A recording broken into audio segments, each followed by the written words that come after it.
Sa Basila, namahagi ng relief goods ang DSWD Region 9 para sa mga pamilyang lumikas at naapektuhan ng kaguluhan sa bayan ng Tipo-Tipo nitong nagdaang mga araw. Nasa 1,700 families o tinatayang 7,000 katao ang lumikas matapos magbakbakan ang armadong grupo na suportado ng MILF at mga BIPAT members sa barangay Tipo-Tipo proper. Ang ayuda ay binubuo ng pagkain at iba pang gamit tulad ng malong, damit, sabon at hygiene kits. Sa Caraga Region naman, nasa 5,000 mga pulis at force multipliers mula sa Army, Coast Guard at Bureau of Fire Protection at volunteer groups ang ipinakalat sa mga sementeryo, terminal at iba pang areas of convergence ngayong Ondas 2025. May sapat na tropa rin na ang kinalaga para pangasiwaan ng mga police checkpoint at choke point sa panahong maraming bahay ang walang tao.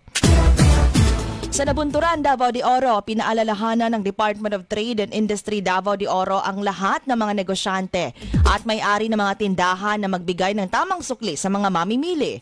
Nagpaalala ang DTI na bawal ang candy bilang barya sa biniling bagay sa tindahan. Hindi mahalaga kung magkano at ang importante ay maibigay ang tamang sukli dahil may kaparusahan ito kapag may nagsampa ng kaso laban sa isang establishmento.